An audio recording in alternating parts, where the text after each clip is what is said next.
United. Where my fellas at? Sistership, we got this on a brothership united. Where my fellas at? Sistership, we got this on a brothership united. Sistership, we got this on a brothership united. Sistership, we got this on a brothership united. Where my fellas at? Sistership, we got this on a brothership. Welcome to our Brothaship show, which is sponsored by the Sistership Network. My name is Darren Johnson, and I'm going to be moderating today's show, but I also wanted to introduce to you the panel of guests that have so graciously spent their time today to have a discussion with us. We have Tawanda Jones, or T. Jones, very good friend from childhood. We went to school together, and she's doing some big things in the world that she navigates in today. We have Stefania Johnson, entrepreneur and corporate young maverick. And we have Babe Bullock from Click Imaging that has his own business and is currently being an expat abroad doing his thing. And last but certainly not least, we have Deborah Kofer, we call her Mama C affectionately, who has her own platform on the Sistership Network as well. So thank you guys for joining. I really appreciate it. You know, some of the topics that we have, you either are automatically amped up, or at least for me, you have to kind of get your energy level up. And when we went through our planning sessions, we looked at reproductive rights as a really good topic for us to present in the Brother Show. And for full transparency, you know, there was kind of a dichotomy of thought, because in some of the planning sessions, some of us guys didn't know what we could have to offer on the show. And I think that made us think a little bit harder how to get the full utility of the show. So we decided to add some women to the show so that they can help us understand the real implications of what's going on with respect to this topic of reproductive rights. Now, before we get into it and have a discussion, I want to be very transparent with two things. Number one, the opinions expressed on this show are that of the people that are inputting. So we are all coming with our opinions coupled with facts, obviously, as we've researched them. The second thing, and this is for any potential viewers, if you hear it, if you're already present, do not put in the chat something that you know that's going to represent yourself as less than human and make us respond to you in a less professional way. So that's the nice way to say don't start them.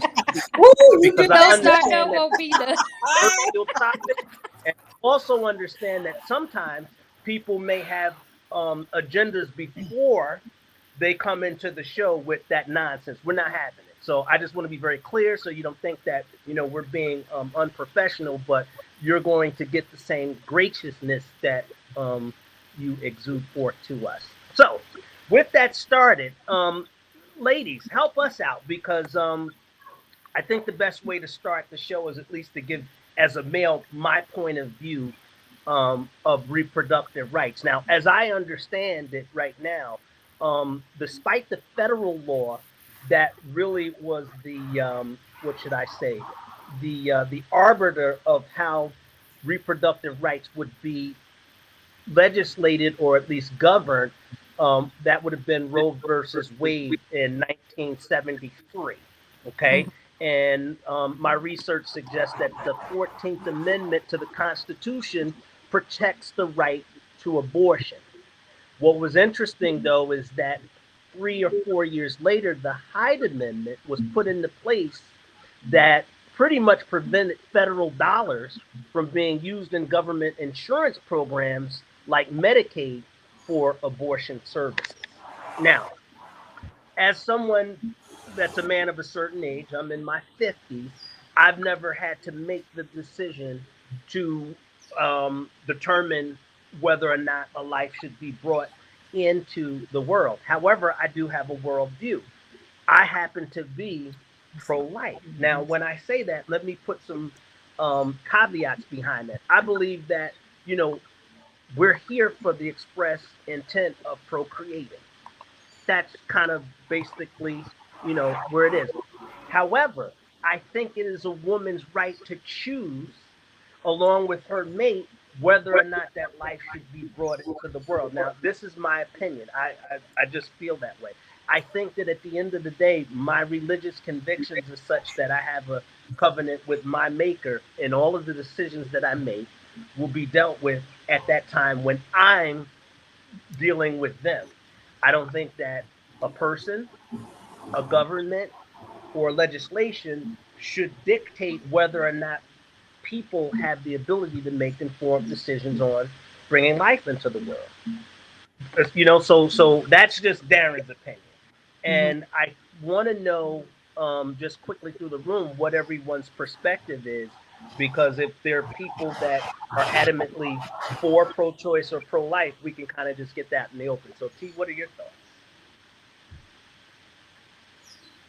Who? I think you said T. T to one. Wanda. Like, okay. We Oh, go with okay. nicknames. Okay, I'm like, okay, who did he call? I can agree. I think it's an individual choice. Mhm. Again, as a woman who is beyond childbearing years, I could stick my head in the sand and pretend, but well, it doesn't affect me. Why should I care? But you are your sisters and your brother's keepers. So you do want to look at it and understand what's behind it as well. As we had a prior discussion, I don't think it's just about reproductive rights. I think there's some other agendas, hidden agendas behind it as well. But I'm definitely, and again, as we probably stated previously, just because we feel it's in a person's individual right does not mean we're pro-life or pro-abortion. But I do believe it is an individual decision between Mhm. you and the person you procreated with, if you're still together. I don't feel that the government should be in bed with people making that type of life-changing decision. It's not a decision I think most women would take lightly. Um, and I think the thing that annoyed me more than anything about approaching this subject is the people who were making the decision were all older Caucasian men. Mhm. Mm. Mhm. Yeah. When have you had to Okay. bring a life into this world? Yeah. So that's So, Steph, actually what's a your good point. Yeah, that's actually a good point. I think as we had discussed this on the sistership show, I do agree with Twanda. There's, for it to come out now after 30, 40 years later, not that there wasn't discussions previously had about it, never to the level that we're seeing it today. And it started obviously in Texas, right? So I agree. I think, it's smoke and mirrors. I think Tawanda said it best earlier when we were discussing. I think there's definitely other things that they're trying to, again, the shell game, as we call it. Um, just to clarify the whole, so I think there's also this misconception because, or they make it seem like it's a misconception. So they're trying to allow abortion right now in Texas up until like you can't be past 5 weeks and 6 days. So, okay, you're allowed to get an abortion prior to 5 weeks.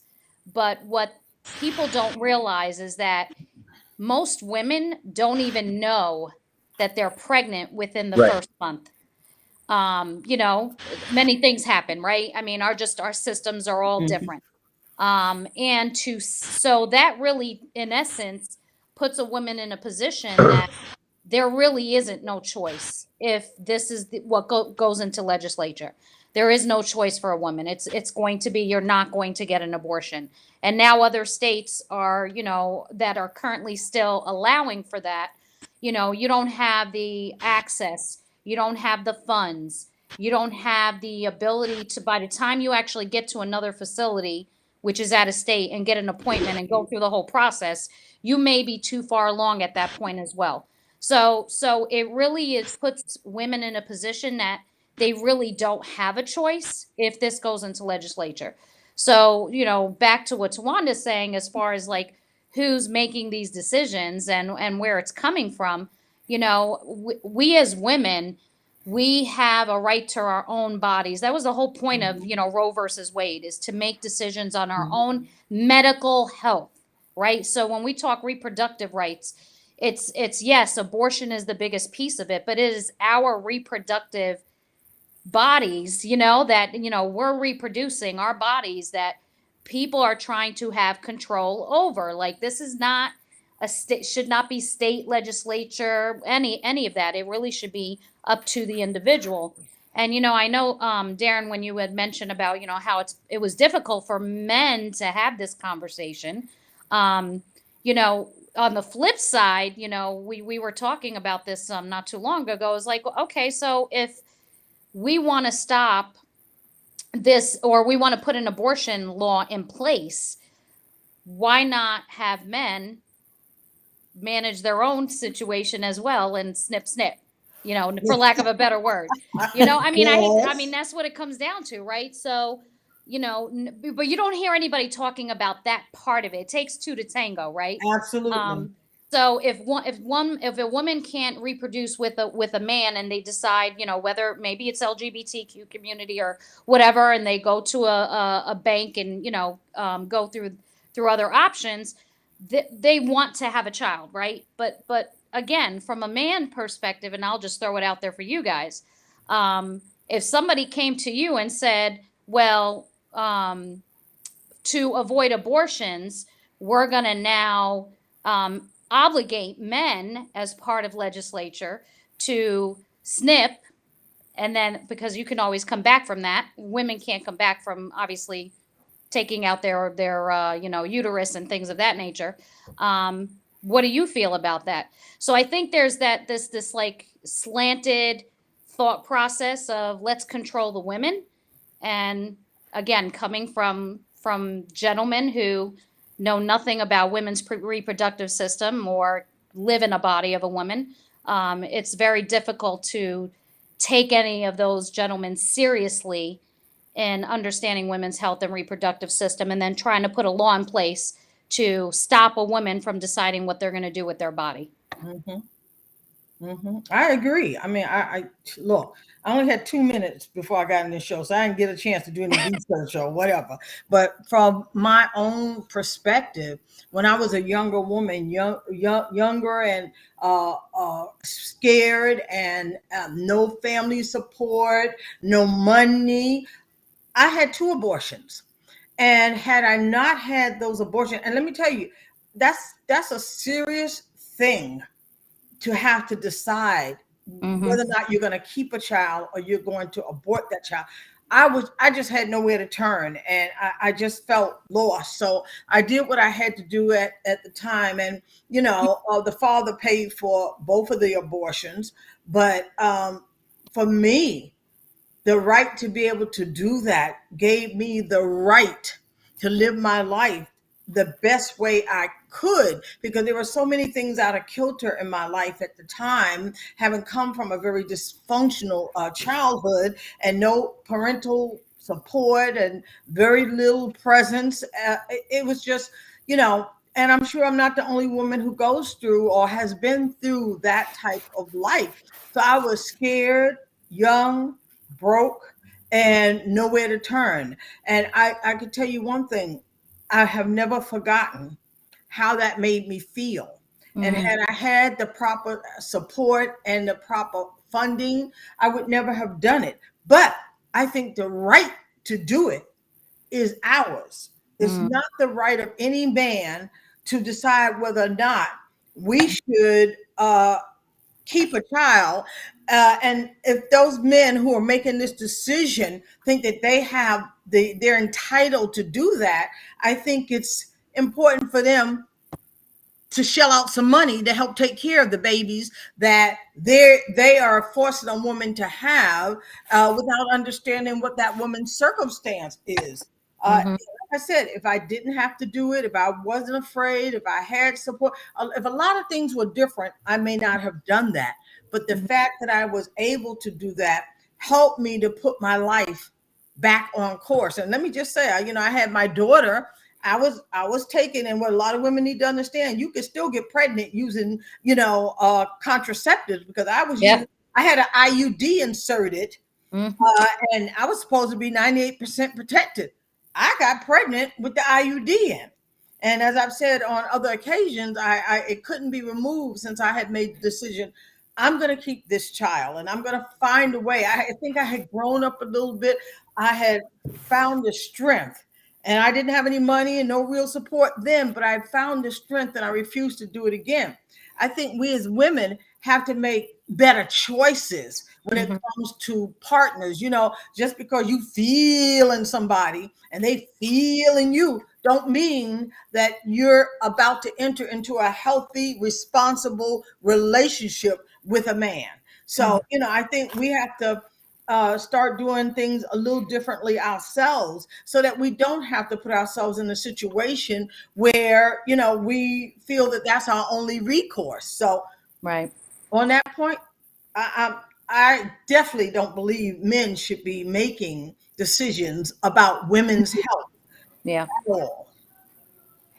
Well, Mama, see, I definitely agree with you about being wise in your choice for people you decide that you want to form soul ties with.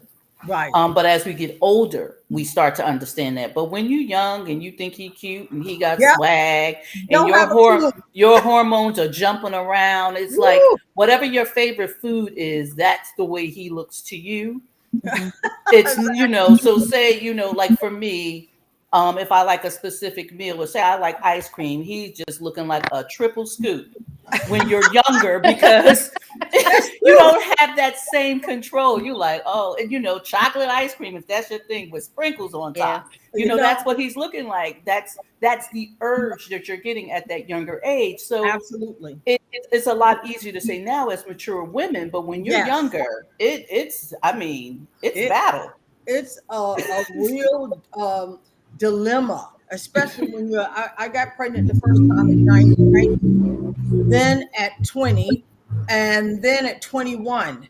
And like I said, the first two times I wasn't protected, but the last time I was protected, and so I thought. So I ended up pregnant no matter what. So I think that we as women, especially younger women, when you have older women who are willing to share and help you to decide the pros and the cons, take advantage of that. I didn't have anybody like that, Hmm. so I did the best I could under the circumstance. And as a 67-year-old woman who has come far from those days, I would I would say to women, you know what you're feeling is what you're feeling, but that don't mean that it's good for you, Hmm. and everything that looks good to you ain't good for you.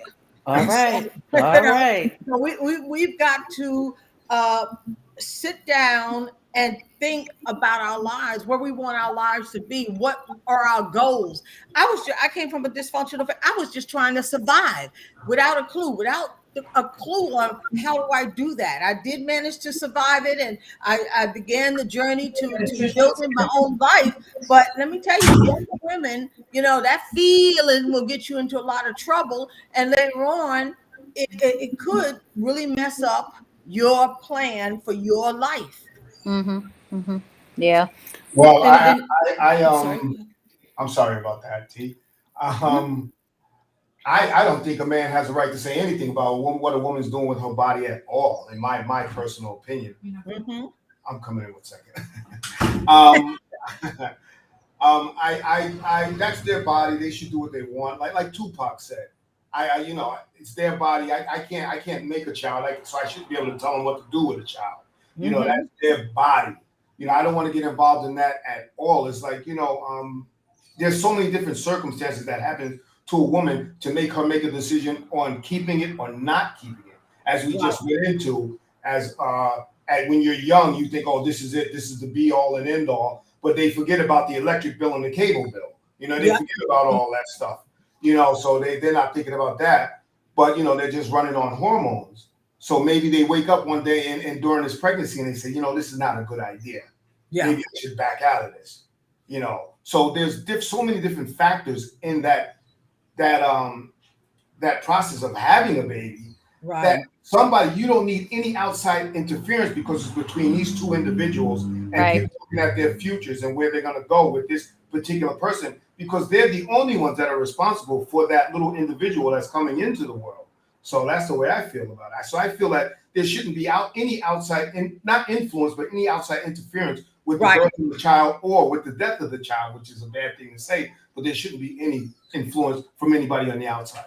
That's my Yeah. Absolutely. I know when I was raising my daughter, when I did decide I was going to have this child, I didn't have the courage the first two times, but by the third pregnancy, I had found I grown some balls, okay, and you know, mine are up here, not down there, but you know, I had grown, I found the courage to do it. I didn't know how I was going to make it. I didn't know where we're going, uh, but I knew that somehow God had strengthened me in such a way. I believed that I would find a way with God's help.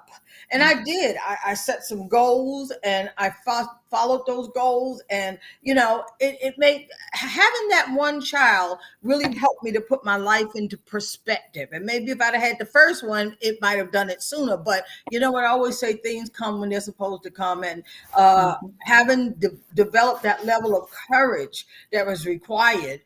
Yeah, was I scared? Oh, hell yeah, I was scared. But somehow I knew I would make it, and I have. And you know, I'm very happy with the way my life has turned out, and I'm still growing and becoming a better woman because that's my goal. So I think my answer period to this whole thing is men, stay out of it. Allow us women to make those choices that are best for us. And if there's the man who's involved in the making of this child is not willing to step up to the plate and be responsible, then we have to do that. We have to do that. And the question you ask yourself is, do I want to do this by myself? No woman wants to do that by herself. She needs to, and sometimes we don't realize we need the strength of the man while we take care of the child and even ourselves and even the man if he's in our lives. So there are just so many different components to this whole process. You just got to decide what is best for you as a woman now and make that choice based on your ability to have the free will to do that. You know, trying to take away our right to do that is messing with our free will. God gave us free will. Okay. And if we are wrong in our choice, guess what? God will deal with it.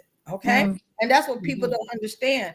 People are so busy trying to tell other people how to live their lives. If they mind their own business and go and live their lives, it would be a much better world that we could live in and be the kind of human being that is productive and has something to offer to the world.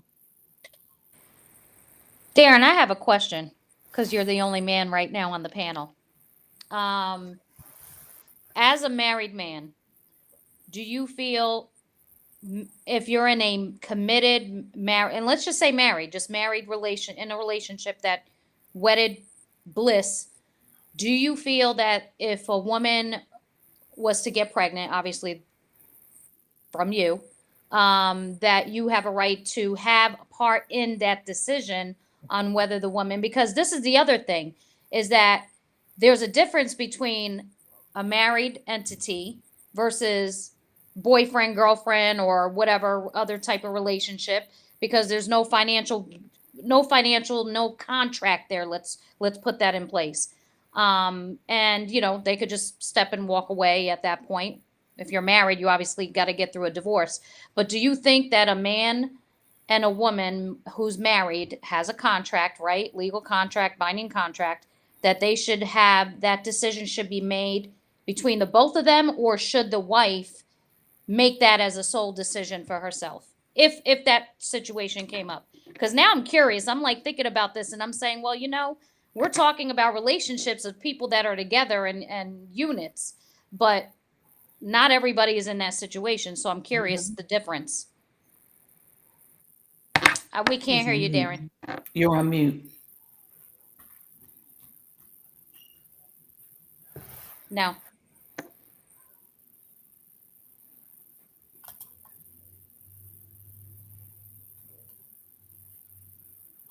All right. I don't know how he got muted. Yeah. What? Well, we'll carry on for We'll him. carry on for him. Yeah, exactly. You know, I don't know how he got muted. I won't. So I think there's, and once he gets unmuted or figures out how to get unmuted, then he can answer that. I think there's, as we think about just the topic of abortion and a woman's right to choose, there is this thought process that that if you're married, that decision should be a collective decision with the husband, and only if the husband agrees.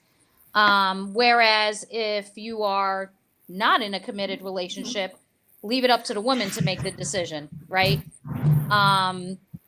So there's definitely some, I don't know about everyone else, but to me, regardless of the situation, I mean, it still feel even in a situation where you're married, yes. Do you have a conversation with your husband? Do you already know what you're dealing with in that relationship, in that marriage? Some are just not in a good place, and bringing a child into the world is not going to solve. Some people think bringing a child into the world is going to solve their issues in their relationship, and that we found more than not, it's actually made it worse, and even now brought another human life into the world that just created more of an issue for the marriage, and just the stress levels and whatever have you. But it's interesting because I thought about this from our last show that we did, and someone actually brought that up into discussion, and I don't recall who it was, but it was like, well, if you're married, there used to be a law, or it was a different show, but there was a law stating many, many years ago that you couldn't make a decision. It had to be the man to make the decision for the woman. She would just listen to whatever he would say, and that was Bible. That's how it was kept. I think it was Mama Wisdom. Yeah, it I might think have she been. brought up that point because she was talking about how women could not even have their own checking account. Yeah, Back in the day. So there's definitely differences of opinions when it comes to that. Granted, we've come a long way from that. Obviously, the other thing I think we also should be concerned about is and it has to be said. I mean, women who have been sexually assaulted, and were impregnated.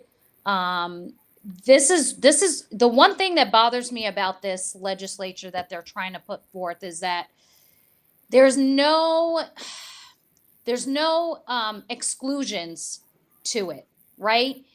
Which tells me how so invasive and so disregarding of a woman's body and mental state, or any anguish or situation that they've encountered, is that if a woman does become impregnated from a sexual assault, family or otherwise, that they are forced now to bring a child into this world, because it's not the child's fault, and again, I'm not trying to be disrespectful. I mean, a life is a life, but just imagine what toll that takes on a woman, health wise, emotional, mental state. I mean, just everything. And it doesn't make it good for anyone in those situations. So it's a little, it's very concerning. It's very very concerning. It's concerning. very disturbing because they made it all or nothing.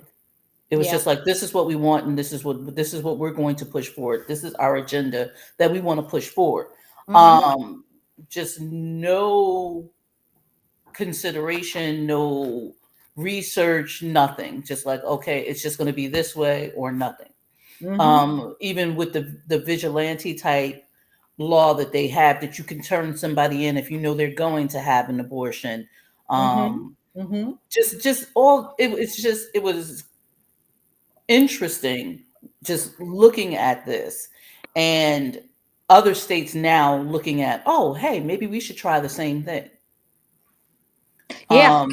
But Yeah. then that also, with us coming off of election season, particularly in New Jersey, that is one of the things I use when I tell people about being involved in electing your officials on a local level, on a county level, and on a state level. Mm-hmm. Yeah. Yeah. Looks like Darren got knocked off, so he's gonna have to rejoin or figure out how to get him back on. Yeah, exactly. This is the Brothership, and we're This Yeah, is Darren. okay. It's the brothership, and we knocked the only brother out. Yeah, we need to get back to the brother on the show. I know. Darren, are you good? Hello? Yeah, All can hear you now. right. Can you guys hear? Yes. All right. So I was trying to get in, but before I answered the question, I do remember the question. It was what were my thoughts around a married union regarding, the question of, a woman utilizing her reproductive rights. Before we go there was something that you had said, Stefania, that I wanted to kind of just speak about just being a man. And it's just through my own personal experience.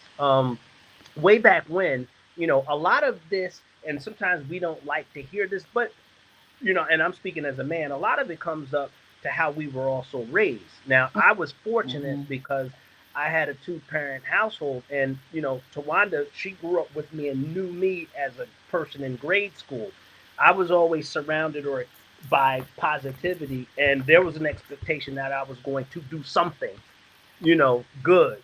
And, when I became an adult. So I was pushed in that direction. And then part of that upbringing, I knew about the birds and the bees as a young individual. And I also understood at least what the installation of values and understanding from my parents. Look, you need to set a foundation for yourself before you can, manage any other type of other responsibilities. So, in other right. words, do you so that you can do for self before you can provide for others. And that was kind of how I kind of bought into things. And when I was in college, obviously, I lived a fairly loose lifestyle. I mean, I'll be very, very upfront. But at that time, I also knew the consequences of, getting into unwanted alliances that, if I had to make a decision, and there was no guarantee. Let's just say that if you got a young lady pregnant, that she was going to want to, just not have a child. So then you've got a whole set of other circumstances of having to manage dealing with an unwanted, pregnancy. If you only have so much that you can say as a man, because ultimately the woman makes the choice on what she wants to do. Now let's just say, she sees more potential in that male than you see in yourself, and then you're relegated to, being in that position where you're not really happy. So I always was cognizant of that, and as a young adult, made provisions to ensure that I was holding my end up of the bargain. So if there was, specific to contraception, that was the name of the game, And if accidents happen, well then that's a whole different issue. That's a extenuating circumstance. But for me as a man, I was always looking at trying to make sure that I was the what should I say, the responsible party, and being really on my game with respect to making choices that wouldn't have to put me in an unwanted situation. Now, as it pertains to marriage, if you're married, that's what they call family planning. My dad was very transparent with me. I'm the youngest, and just knowing the spacing of children, 6 and 9 years, I wasn't playing. You know what I mean? But and I was, they told me that. They said, "Look, I wasn't, you weren't playing." But at the end of the day, they were happy because everybody has a choice, And I think that at that time, I'm only speculating. I think that in a lot of families, sometimes a child is brought into the world to bring families closer. I don't know. I'm not saying that was my situation, but I know that as the youngest, I came at a time when my mom had more time to spend with me, than she had with her other children, because at the time, she was in college when my sister was born, and really 3 years later just starting her career out when my brother was born. So now here I come down the line 6 years, she's established herself, things are going well, and we got to spend a lot of quality time together. So, that's just my life experience. I've always tried to be responsible, you know, in that light. But in a marriage situation, you have to have that communication because ultimately, the level of understanding and trust that you have in a relationship, I'm sure that in some cases women have made decisions, that their Mhm. mates weren't privy to. I mean, The Godfather too, a perfect example where there were situations going on where Kate, I think her name was, in Yep. that decision said, you know what, I'm not going to let this cycle Continue. continue. Right. And she ended it, knowing Right. the implications of that. And, Mhm. I mean, we see that in cinema, but I have to think that in real life, women, particularly women that are looking at the long game, are saying, you know what, I see this for what it is. And you know what, I'm not in. So I think that for me, I've tried to give people that respect. Now, as someone that is pro-life but also um, pro-choice, I know that whenever my wife has had causes, I've always been there to support her because that's another part of just you know walking the walk and really just trying to get to the bottom of this. I mean, a perfect example. Stefani and I went to a reproductive rights march about a month and a half ago, and we Mhm. were in Allentown. And what was interesting and what was more scary than anything was that it was more than reproductive rights. There were actually people out there in camouflage with AR-15s out there, and they were Yep. supposed to be people that were part of the pro-life. And that was why I was Pro-life. also there, Mhm. because I was like, wait a minute, let me understand this. You are allegedly pro-life with your agenda, but you're coming here with weapons of mass destruction to prove your point. For Right. what? And that's where, as we migrate from the morality or the question around reproductive rights, we've got to start really unpacking why it's this big issue today, and more importantly, why are more people getting more extreme about the application of this as law. Mm. That's where I'm starting to question, because again, I think Mama C, you brought it. If we're not careful, we're going to produce a nation of Karens. Because what's interesting in the legislation as it's being done now Mhm. is that attached to just the abolishment of the choice, it's also an encouragement to make people squeal, for lack of a better term, if there's even some Right. type of complicity in a woman's right to make that choice. I Mm. find that astounding. If you see I something, mean, say just something. Uh, yeah. So if so for example, in these state laws, and I mhm. Right. think this is the slippery slope that I think American political landscape has chosen. We're supposed to be a law of nations, but then when we want to pass it off, we'll go states' rights and not necessarily a federal right. And Mm. therein is the opportunity. How are we going to have one nation under, a bunch of uniform laws, but then for the controversial um, issues, we pointed off to the states. That ultimately created the Civil War, and that's ultimately created this mess that we have with respect to reproductive rights. Because now Texas is coming out with something that's okay.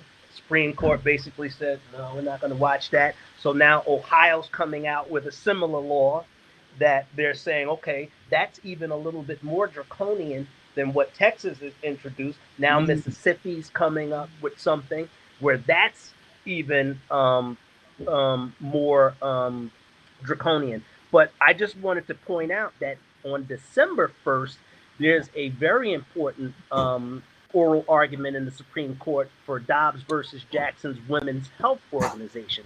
That's going to be heard in the Supreme Court. And at that point in time, they're going to be forced, they being the Supreme Court, they're going to be forced with listening to the arguments pro and for against this abortion issue. So I think that we're out of the woods with respect to how this is going to hash out.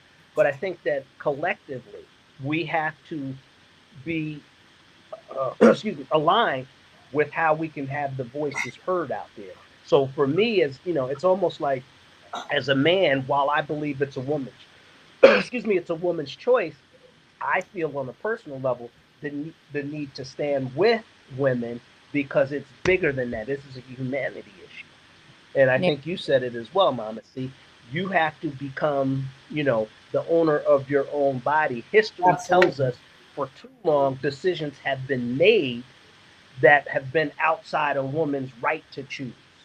And Hmm. that's, at least for me as a male, why I feel strongly about backing this ability to choose, regardless of what I would like. And I think that's where, we've got to kind of separate what I want and what I feel and what should happen just, universally could be diametrically opposed platforms. yeah.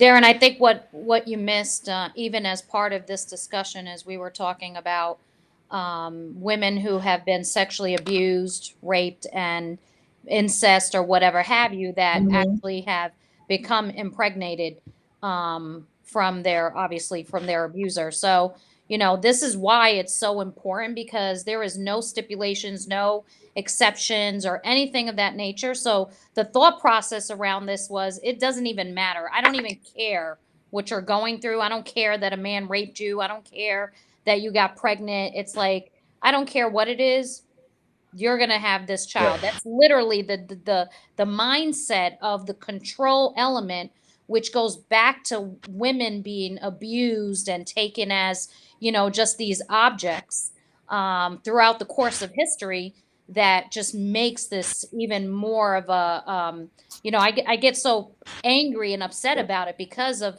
people that I've known personally that have been through these situations. That now, me personally, I would never, I don't want to say never.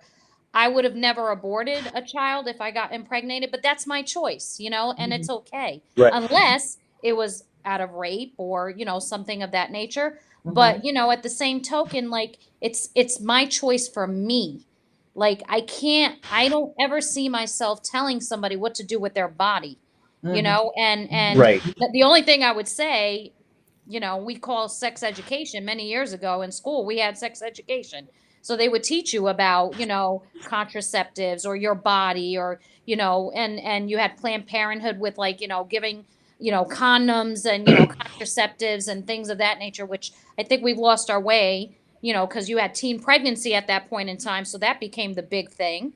So Hmm. then all of a sudden, teen pregnancy came along, and now all of a sudden we want to teach sex education and give out contraceptives and so on and so forth. And then that slowed down. Now all of a sudden it's like nobody's even thinking about it anymore. So, before we even get to the whole point of putting a law in place to decide on a woman's body, start talking about education and start thinking about educating individuals, instead of putting a legislature in place or try to pass something to stop women from making a choice on their bodies. Why not educate men and women collectively, and and start with that, so I mean, there's just so much in this, and it goes back to what I'm, what Tawanda was saying, is that it really is about smoke and mirrors. It really is about other things that they don't want us to Right. focus on, because if I tell you about this, Hmm. and I'm putting my big focus on just, started with Texas, and all of a sudden it became this big national thing. Well, there's other things that are going on behind the scenes that we're not even hearing about. That, legislation, these bills, and all these other laws that they're trying to put in place. And again, you go back to these judges that were put in place, and so on and so forth. So, you know, you gotta kind of, this Jedi mind trick. We gotta really focus. Yes, this is important, but we also need to understand what else is it underneath all that, Absolutely. layered under there, that they're Hmm. trying to do, because Well, this is just the well, beginning. I know. Well, let me speak to that because I didn't want to go there, but now that I have to go there, I will.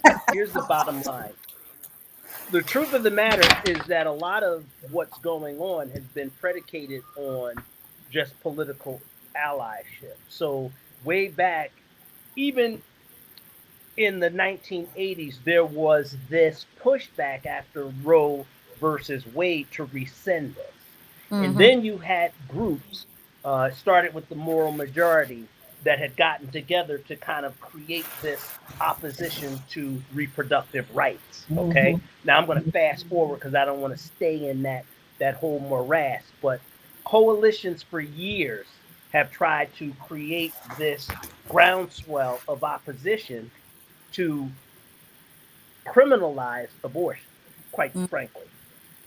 But when we got through the Obama years, and this is politically proven, every time you have advances for people of color politically, there's a backlash.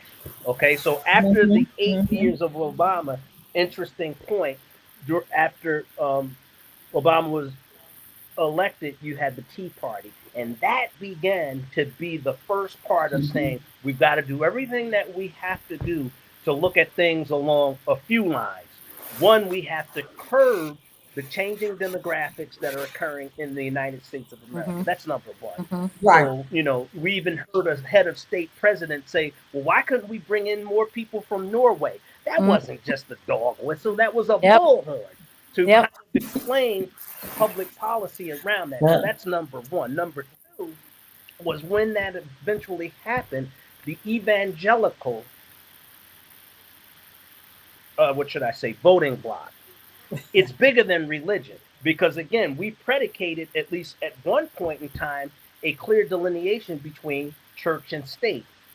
Rules were actually in policy were changed so that actual church and state could be melded together to form political action committees, for lack of a better term. Mhm. So, if I'm a Mhm. political candidate and I want to get into office, before you couldn't go to a church and speak, but they waived that Mhm. right. So you actually had politicians coming in going, hey, you know what? On Saturday, one of the most segregated hours in America, by the way, hey, if I come in your church and say, you know what? We should have right to life. Yes, yes, among other things that are said in those closed door political Mhm. meetings that are under the guise of religious freedom, you got a whole mess now that's out here. So part of that is, okay, we're going to have conservative judges because that's how we do things. That's how we've done things historically and politically. You know, the majority or the winner sets the table for policy. So you get an instance where, you have the GOP saying we're not going to allow any advancement of any Supreme Court judges. We'll just steal them. And then we say, okay, under presidential appointments in the judicial bench, which are life terms, we'll be able to fill people without any oversight, because we've made a deal to do this. And some of these folks are unqualified, even by the standard set for judicial judges to be appointed. There were over 240 federal judges appointed during a 4-year period, the most ever. And that was co signed by the Speaker of the House at that time, Mitch McConnell, Mm. and the President of the United States. So when we start talking about not just abortion issues, when we start talking about voting rights, when we start talking about other rights, Mm-hmm. and abortion is just what one small piece, as we all know, that's the groundswell that says, okay, well, you know what? If you don't like it, let's go to court. And from a historical lens, when there's an unequal application of law, or there's an Mhm. unequal application of precedent that can be, either agreed to or um, dissented, you've got almost in the past 8 years this shift going from basically a center view to a very right view, and typically a right view is one of right to life and all of these, law and order. And we have to be, I think, and I'll try to stay in this reproductive rights space, but it's bigger than that because we're starting to see the corruption that's inherent in a lot of what the Mhm. people that have the ability to govern are doing. So that's just my Mhm. piece of the pie. That's what's going on. And it's going to be, in my humble opinion, very important as a coalition. So me as a man saying I stand with women, as you as women of color saying I stand with women, as you, Stefani, as a white woman saying, you know what, I stand with them. That's what's going to actually make this win, because we've done a good job. When I say we as America, there's been a good job done in dividing people. And there's got to be a commonality.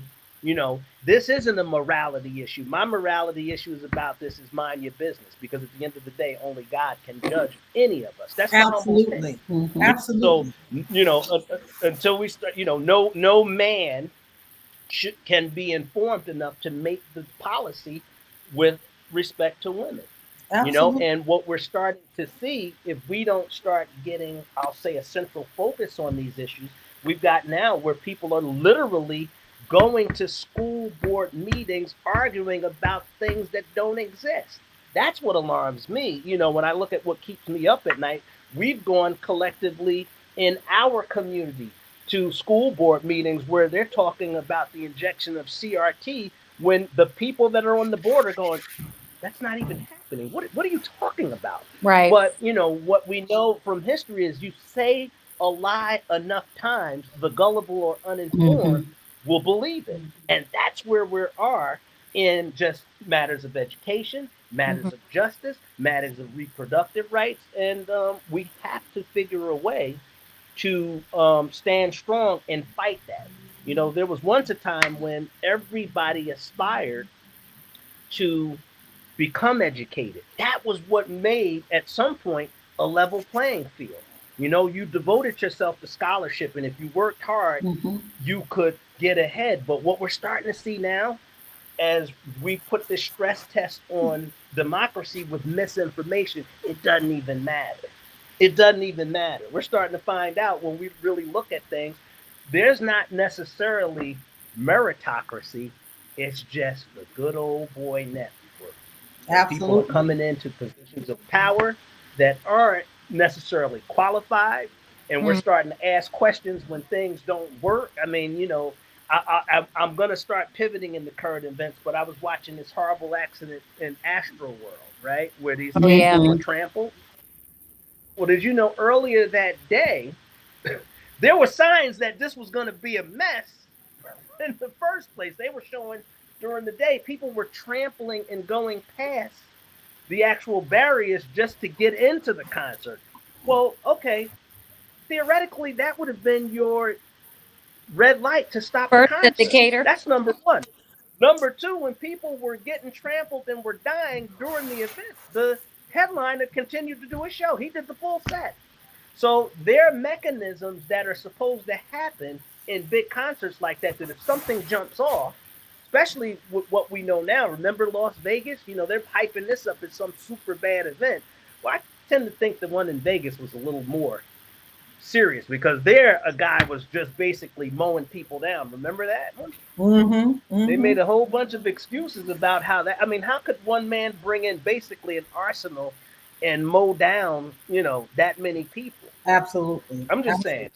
So I think it is connected when we talk about these distractions, because that's the bigger part of this. It's clear to me in our discussion, we've gone from saying, or at least we have a consensus, that there's a little bit more to these reproductive rights. This isn't a moral Absolutely. issue. Absolutely. We're starting to ask ourselves now, where, okay, well, what's driving it? So let me ask the ladies on here, how do you guys think that the future of this conversation is going to be shaped? So the real question is, do you think Roe versus Wade will be repealed? That's the I don't, hardest question to yeah. answer because, you know, and with politics, who knows? It can go either way because Right. unfortunately, we're not part of the process that makes decisions on that level. But I think we need to be, and I see so many more women of all backgrounds coming into the political arena. And I think more Mhm. of us have to come in so that we can have a stronger and more united voice. Right. Because with the way it's going now, if we sit back and allow men who feel that they have the right to make decisions for us, that to me, that's twisted. That's very twisted, and it kind of messes with the balance that needs to exist for us all to live peacefully and happily.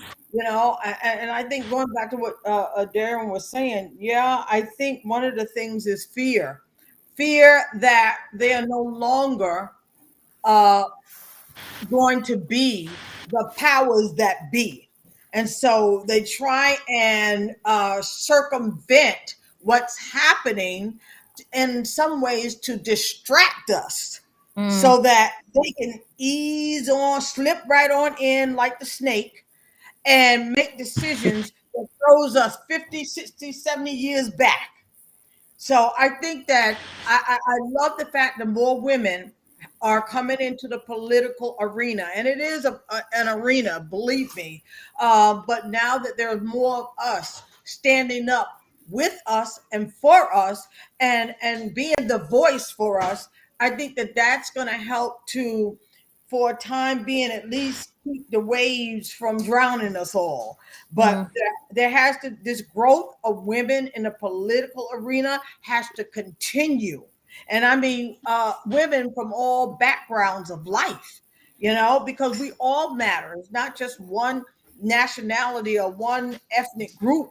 We all matter. And that's so important for us to take to heart and keep that in mind when we are making decisions that are inappropriate for us to make. I'm not going to tell a man, oh, well, I only want two children. After that, you have to have a vasectomy. I don't mm-hmm, want any bill to come along that forces him to do that.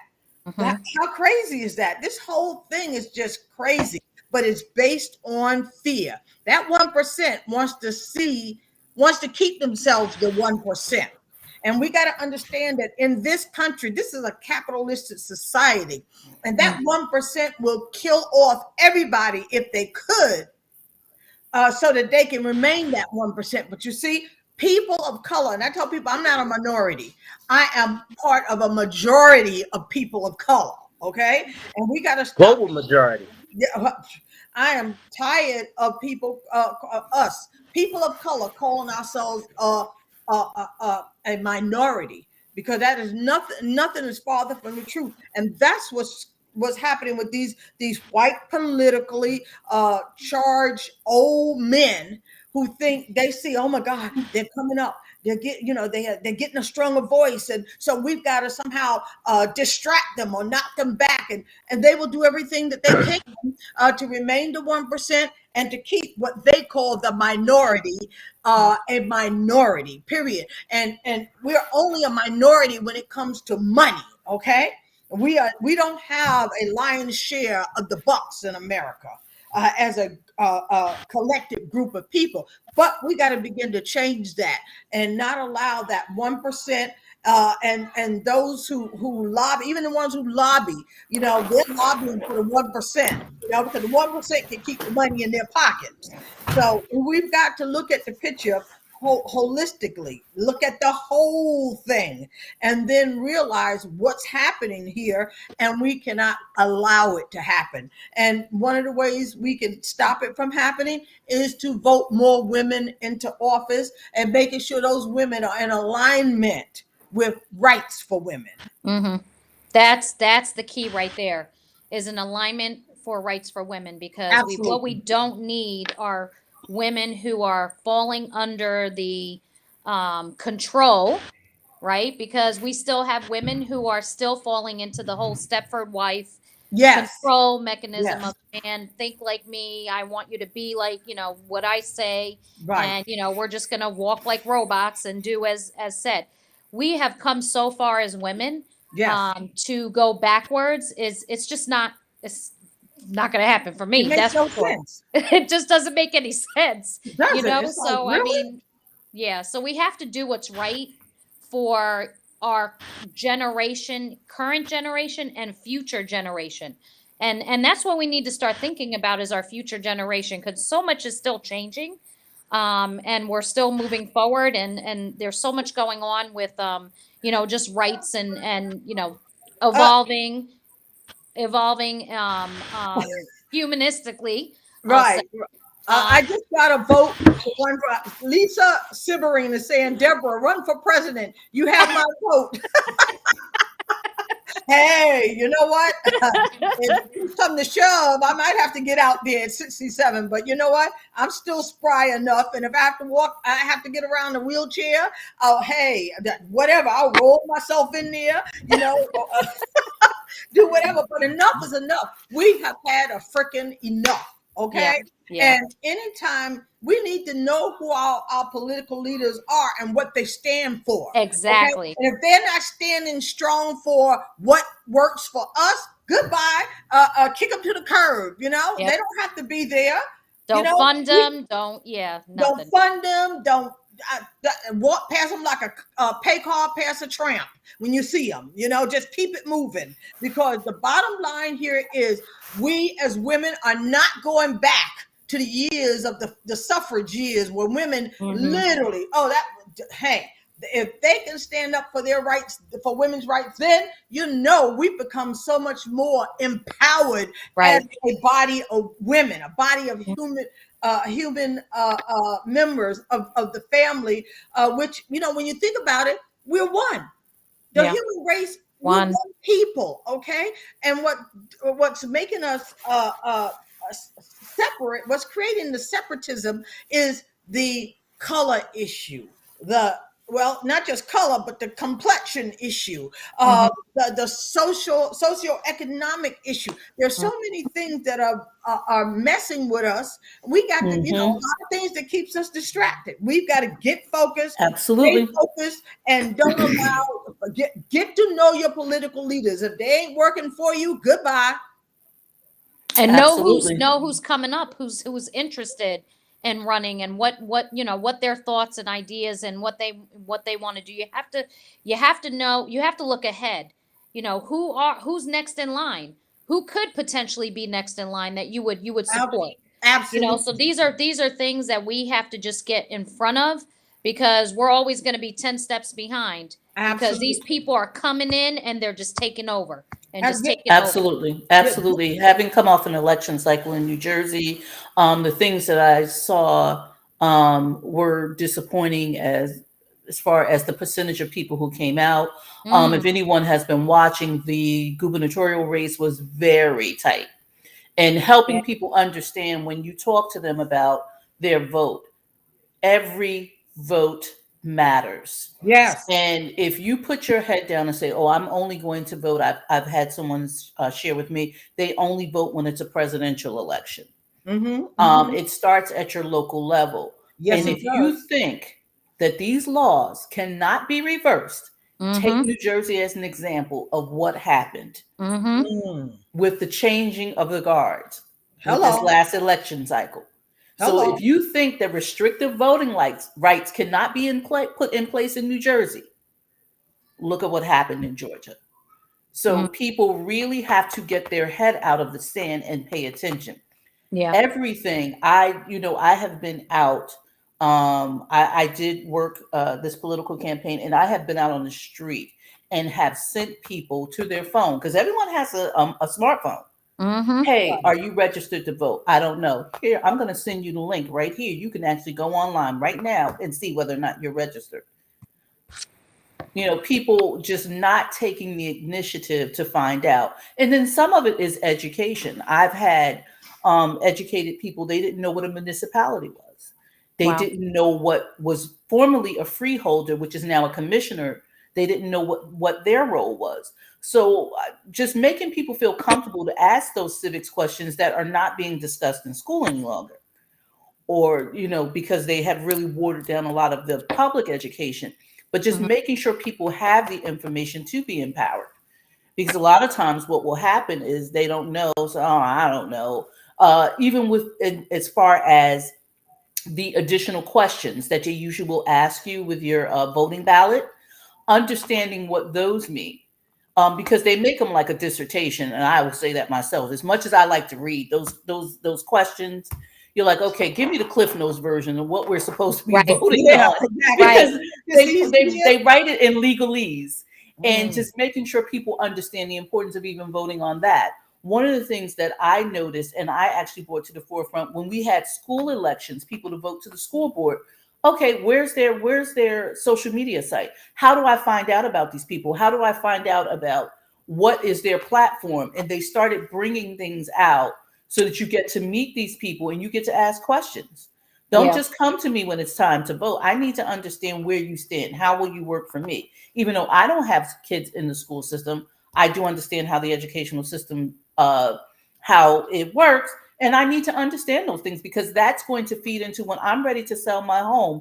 How is my education system ranked here? Yep. Mm-hmm. That Exactly. Yeah. plays into it.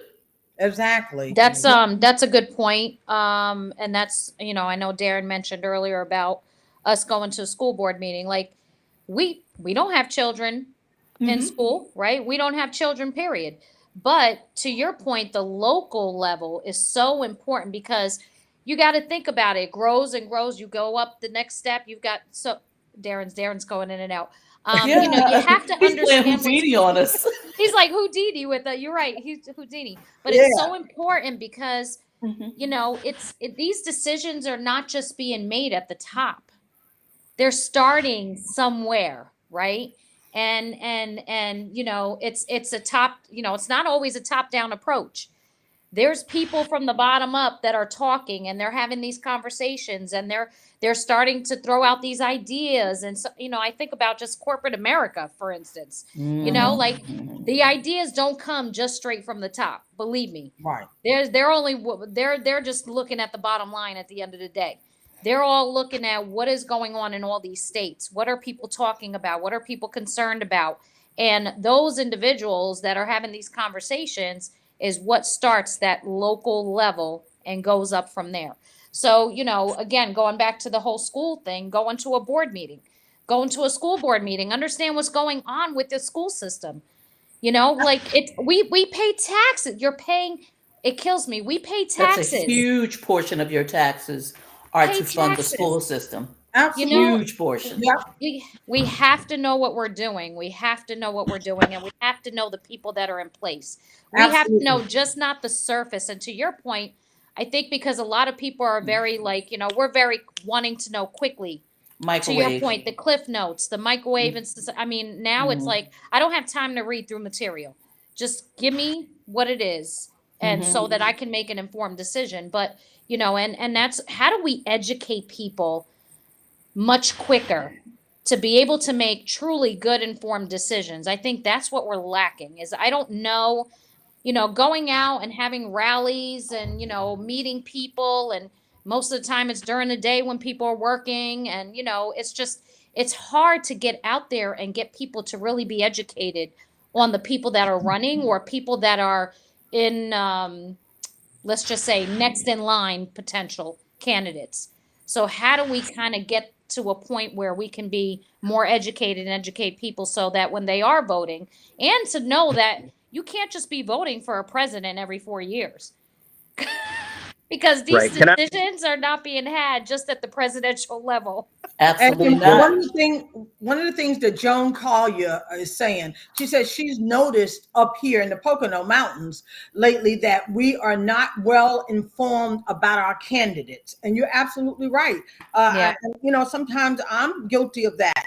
Sometimes I go in, I'm like, eeny, meeny, miny, mo. Or I vote straight Democratic. I may know a little bit about these folks, but not enough. So I think we got to maybe even form a committee that sits around and looks at who these candidates are, and do they have our best interests at heart, or are they working for the benefit of the 1%? Mm-hmm. Mm-hmm. Or the Yeah. benefit for maybe their small group. Their Group, small exactly. The group. benefit Yeah. of their small group. Hey, I want to, I want to make money here. I'm going to make sure my partner makes money there. We're Mm-hmm. going to support this agenda because it's going to keep the money flowing for us. Right. But it's not benefiting the community as a whole. It's Mm-hmm. just all about me. Mm-hmm. Absolutely. It's just Absolutely. all about me. What's in it for me? Right. And one of our viewers, Lisa Sibbering, is saying, Yeah. I love this show. I'd like to hear you all talk mainstream where so many more can join you. Anyone, woman or man, black, white, brown, etc., needs to tune in. Talk about uh, God uh before the t- people. yeah, Yeah. people. Yeah, talk about the people, and her notifications just started again. So she's here She with us. just She's here so with us. so we started a new platform so everybody is aware. We started a whole new platform which will allow us to share across many social media sites at the same time. Right. Whereas initially it was just, like YouTube and then you had to share. So this allows us to actually see people's comments, no matter where they're tuning in from, YouTube Mhm. or Facebook. So anybody who's joining us, we love the fact that now we have the ability to actually see the comments and be able to speak Respond. and Yeah. respond Right. more timely because now we don't have to search for them. So thank you for Yeah. joining. Mhm. Yeah, absolutely. I mean, because all of our voices matter, and Exactly. when we are collectively feeling one way about a topic, then that gives us power to go into our local political lead. My dog is She's like, I walking can't Is his take that this. your bone is back that and your forth, dog? That's probably Rocky. That's A Rocky pet. with the bone Okay. going around. So, You're not paying attention to we, him. we have to really, really start flipping the script on our political leaders. Okay, they've been flipping the script on us for years because we didn't know any better. We weren't more informed. We didn't understand the importance of getting involved with who these political leaders are and what gives them the right to run for office, and are they running for the people, or are they running for For themselves, themselves. or a Absolutely. preconceived agenda by one of the people they may be lobbying for or whatever. So Absolutely. mhm, Absolutely. One of the things that I am seeing in looking at the political landscape is a lot of people who are now um, not identifying themselves as Democratic or Republican. So they're coming in as independent. They're coming in as independent, and you mm, have to work for their vote. So Oh you're yeah. not going to automatically be able to assume that because my vote is supposedly I'm identified as blue, you're going to get my vote, or I'm identified as red, you're going to get my vote. mhm. No, Yeah. I'm in the middle. I want everybody to come to the table and tell me how you're going to help me. Yeah. Absolutely, So absolutely. now you're having these political leaders have to work for their vote. Right, right, absolutely. It's I'm time hearing some to feedback make them somewhere. stand up and be accountable to the people they say they're representing.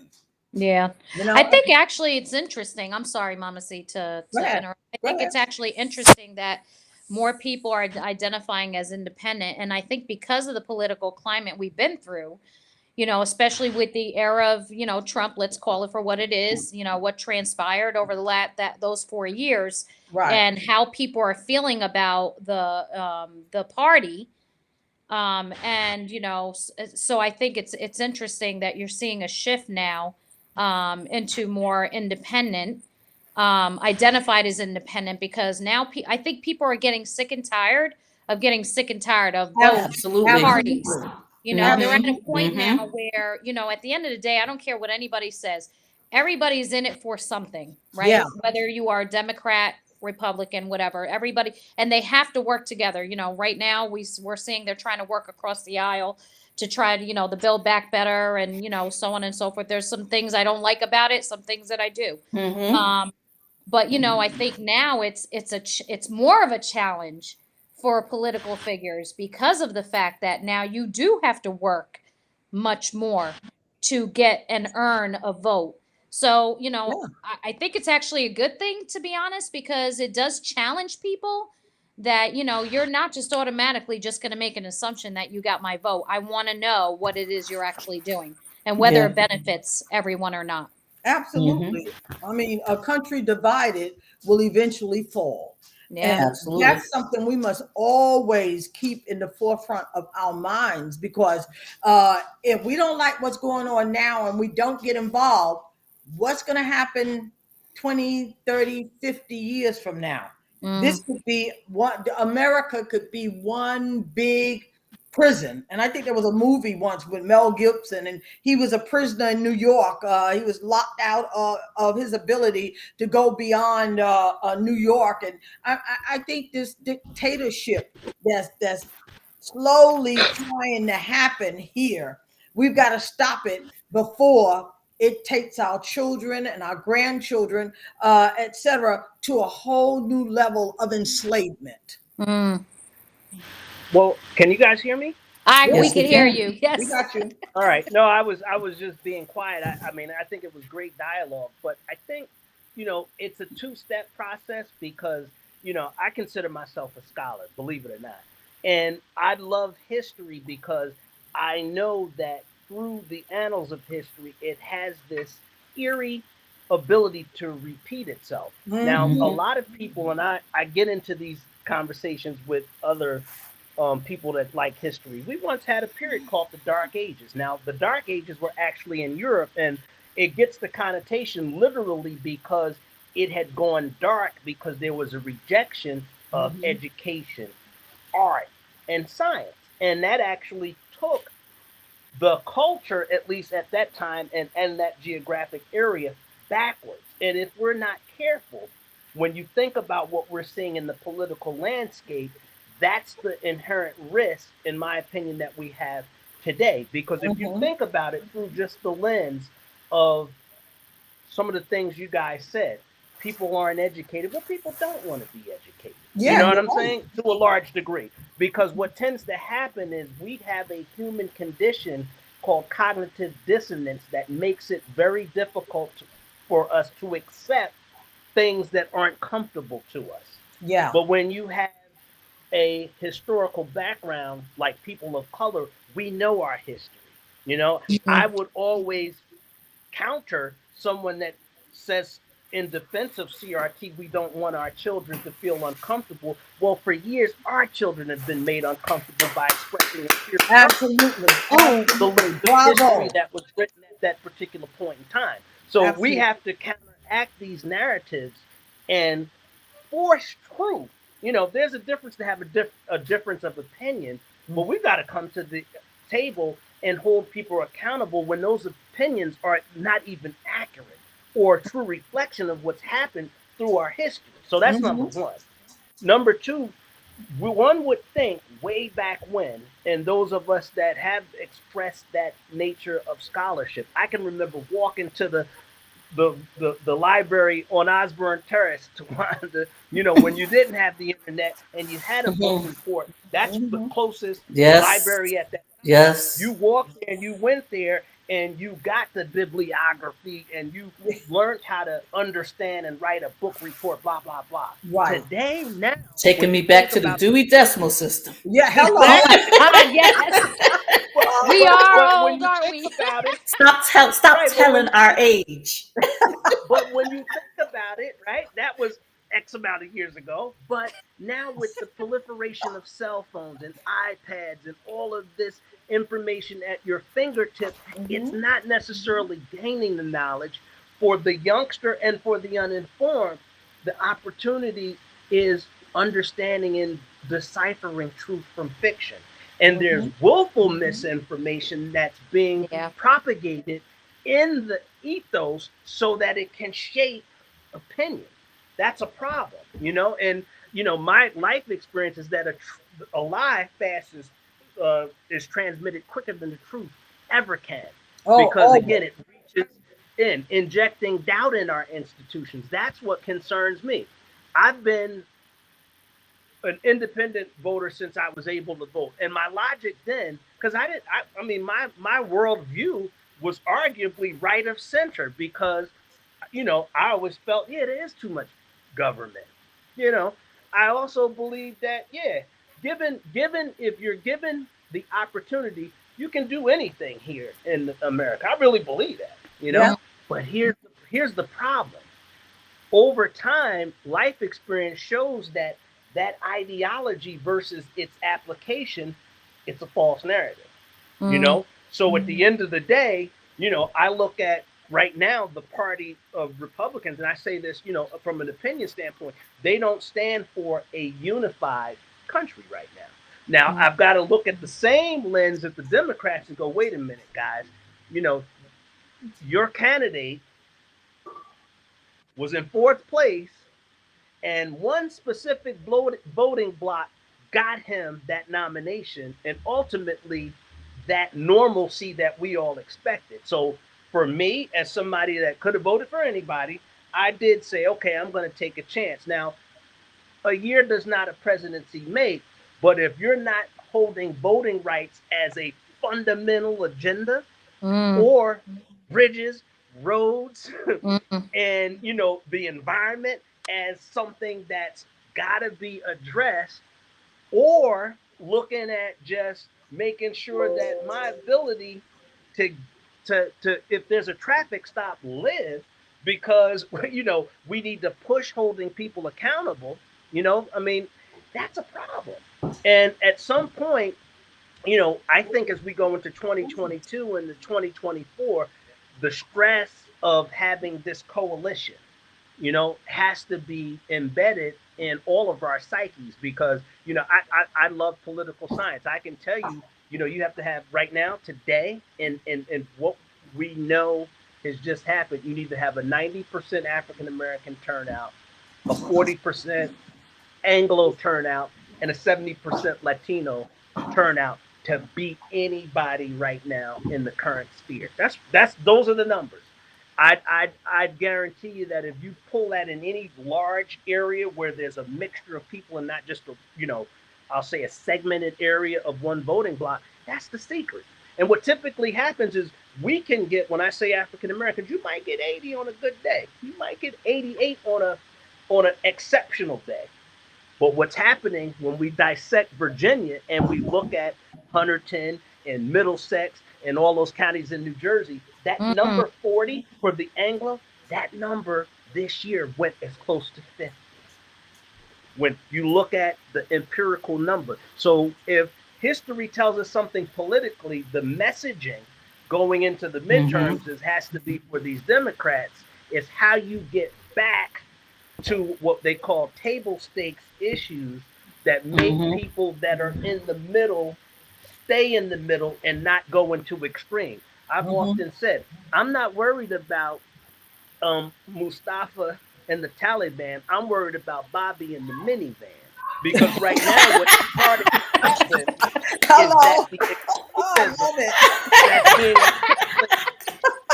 in this agenda is making people become radicalized. And that's not something, and listen, I fear no man but the God that I serve. But at the end of the day, what we're starting to see is people aren't coming to solutions politically in a nonviolent fashion.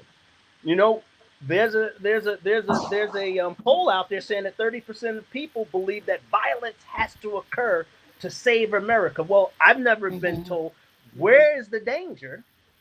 I mean, and who is the danger? More important, again, I know where I'm uncomfortable. I still have ties in my hometown. I make sure that I'm just quote unquote not caught out there. But then at the same time, I live in Middle America for the most part. Have to make sure I don't get caught out there. But where is the relative danger that people feel that we have to have violence? And I think those are the type of things that we need to have honest and open discussions about, because I can tell you now that in the past election, there was no um, fraud, outright fraud, like this outlandish fraud that the big lie is perpetuating. But what happens, excuse me, when we get into 2022? I think what was so interesting is that in the Virginia election, not a one GOP member said that there was fraud. That's right, they won. So they you see want. the pattern? Yeah, exactly. So And you when didn't see the there, Republicans, I mean, the Democrats fighting them that it was a rigged Mm-mm. election either. Nope. Yeah, you know, hello. so So I think, for me, to sum this up, I think that this misinformation campaign is serious and it affects us all. And we all have a responsibility to check our sources, especially if we're influencers in people's lives.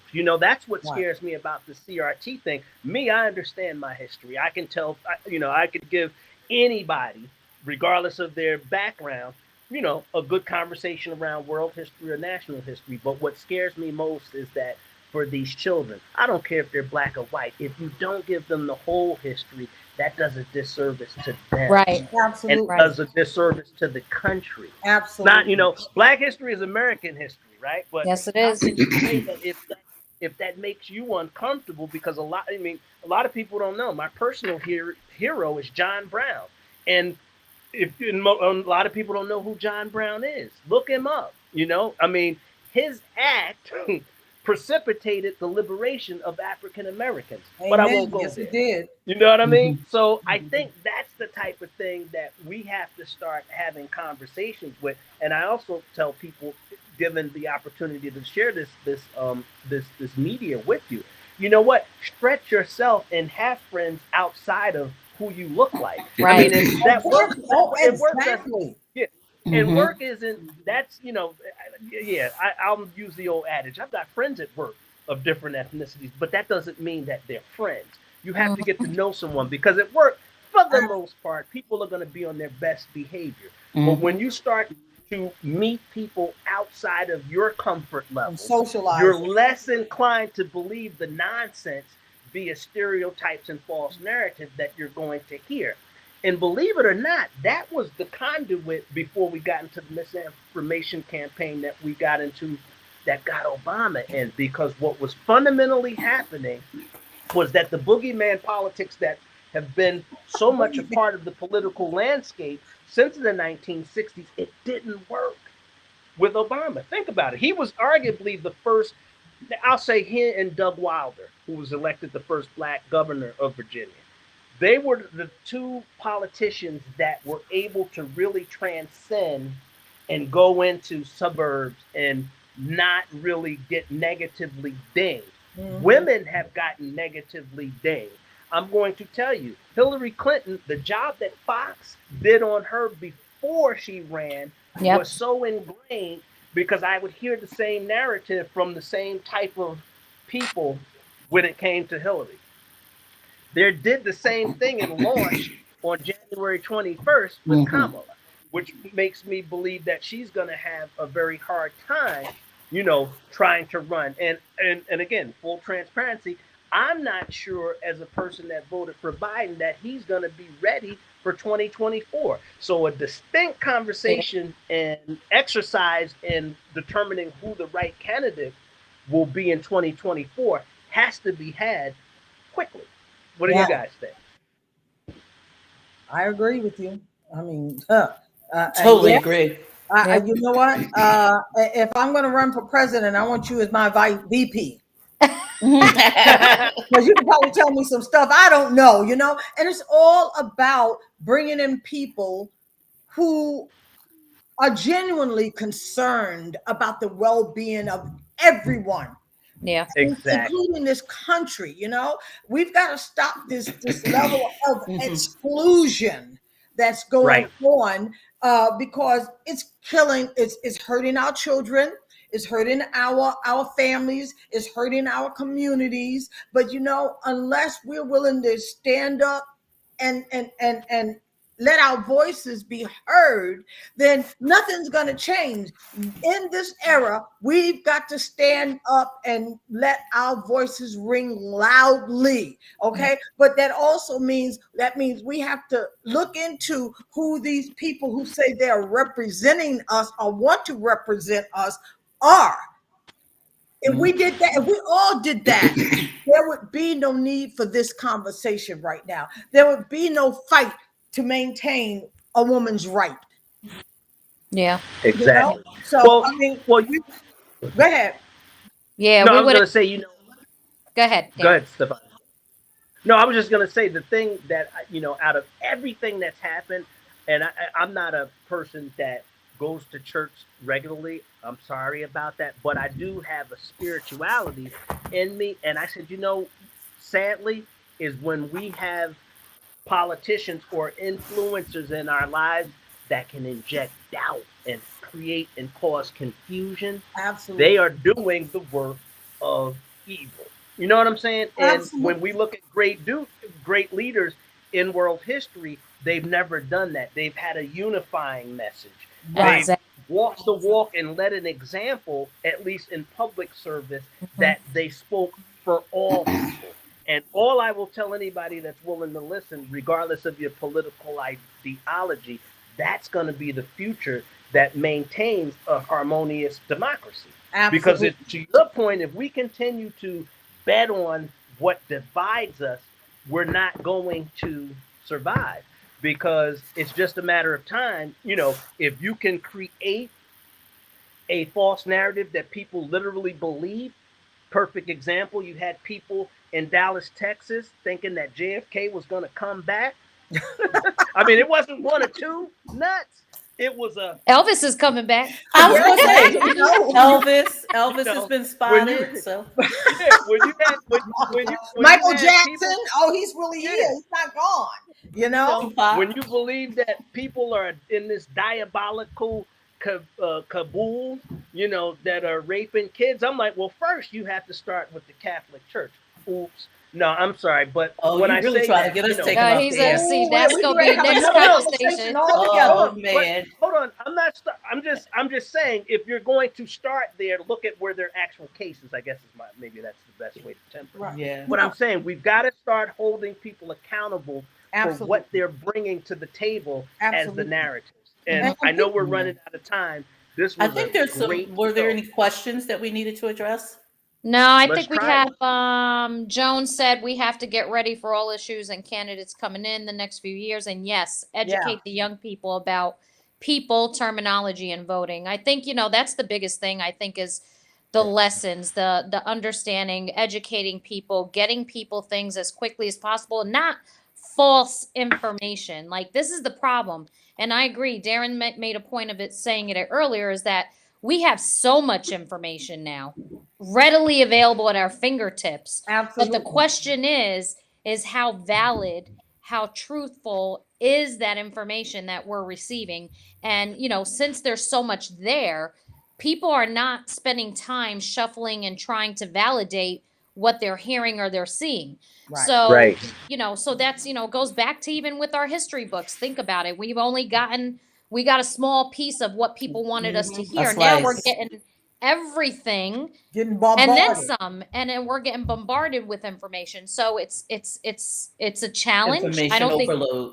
it's Yeah, information overload. It's a challenge, and I know none of us have an answer on how do you fix that. But it doesn't help. All these media outlets and social media and whatever have you just allows anything to just fly. Yeah, yeah, Um, there's no scrubbing of the data that's being pushed out there.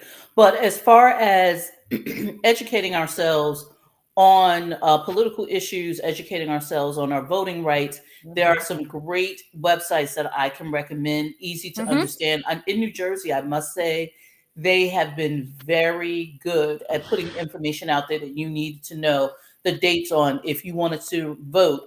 What is the date you needed to be registered by? Being able to check your voter registration, Mm, being able to get a vote by mail ballot. There was some confusion from in New Jersey last year. We automatically got a ballot to vote by mail because of COVID.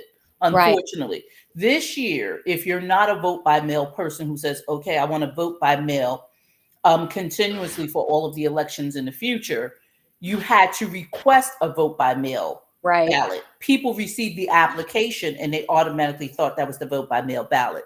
Untrue. You had to Uh, request it. People requested ballots and then they didn't know what they did with the ballot if they received it. Some people saying they didn't receive it. So again, in New Jersey, we're still certifying some votes because we had quite a few provisionals because of that. There's also, if you want to look at your ballot, if you misplaced it, you can go to Ballotpedia and you can actually look at your ballot based on putting your address in. Your ballot will come up. There's also an app that I use, and I can't think of the name off the top of my head, but I download the app, I put in where I live, and it lets me know who my elected officials are. And I get to see how they voted on every issue that comes up. It'll Nice. let me know how they voted. That That's might be good. That's five good. calls. There's one called Five Calls, and the other one, I know which one. Yeah, they're great. Mm-hmm. And good point. That's something, if you want to get a little bit more informed, I'm looking for it now on my app, but I have that. And I've actually Mm-hmm. asked questions. I've voted and told them, sent something directly to their offices. I've called them, get involved. Because if you're not, someone said something today on television, you get what you deserve, with respect to voting. If you don't vote, you get everything you deserve. If you vote for a candidate who has a checkered history, we've got a guy in Pennsylvania that's running for Senate, and his wife is saying, yeah, he choked me out and beat the kids, but you've got you've That's got not a funny. 45 That's not basically a funny backing him. thing No, there. but I'm That's just not at no, all. but I'm just telling you the truth. But Mm-hmm. that just tells you that at the end of the day, I mean, another candidate for senator in Georgia, Loon. His only claim to fame is being a running back that he played for 45's team 20 years ago. So my point is that if we're just going to appoint people or give people ascendancy without any experience or Accountability. background, we're not looking at that Mm-hmm. meritocracy that we've all been conditioned to reward people with, but more sadly devolve into the spoil system that has compromised democracy in the past. Good point. Good point. Yeah. Yeah. Well, we are over, and I want to thank you, ladies, on behalf of the Brothaship for coming in and having a spirited conversation.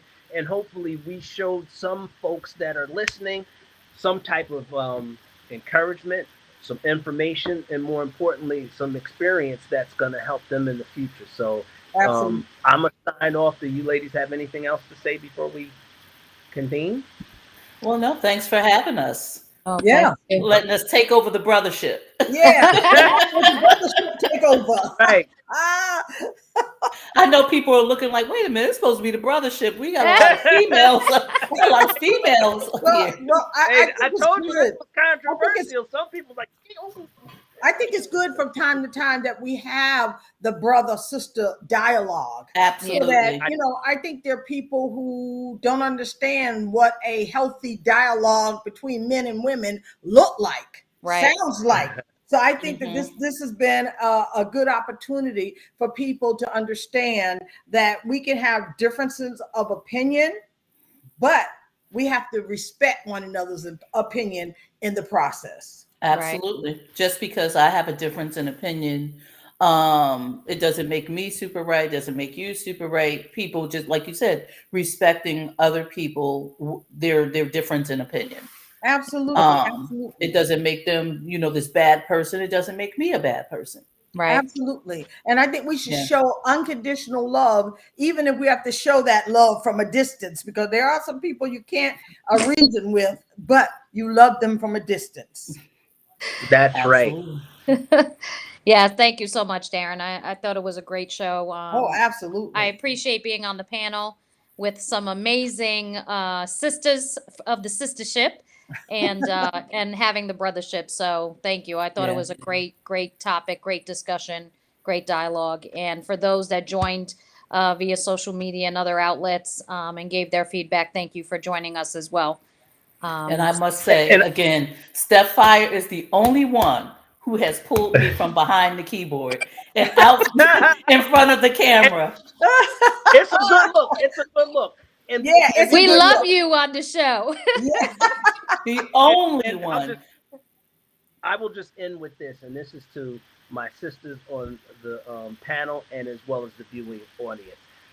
It's hard to sometimes do what's right, but doing what's right is what moves us forward. So Right. hopefully you go away with that and make that part of just your operating spirit. I think if we do that, we'll be in a much better place than we've gotten to. So thank Well, you guys. I have to Absolutely. interject there, Darren, because when you say doing what's right, that's what's going to move us forward. But belief is a powerful thing, because think about the opposing dialogue that you have with people, everyone feels that what they believe is believe the is right right. thing.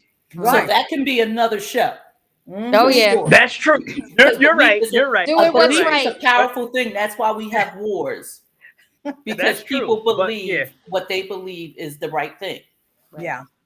yeah, So you're that's right. another show. You're right. It's another show, but I know that for the core, we know what's right. See, there's a difference. You know what's right.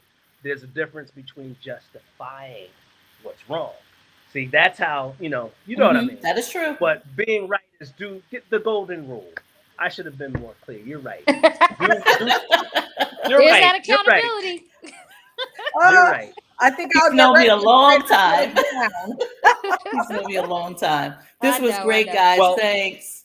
All Thank right. you. Take Bye, care. guys. Thank you. All right. Thank Everybody you. have a great week. Thanks, You you too. too. Take care. Mwah. All Bye. right. I need my sistership or brothership song now. Yeah, where's the song? Oh, she froze. So I guess we just have to ease on down the road. So what, we got to hit leave? Yeah, that's what I'm getting ready. Oh my God, that's so funny. Disable camera. Yeah, I think you just leave. No, just go out. She'll edit it out. Just go out and leave.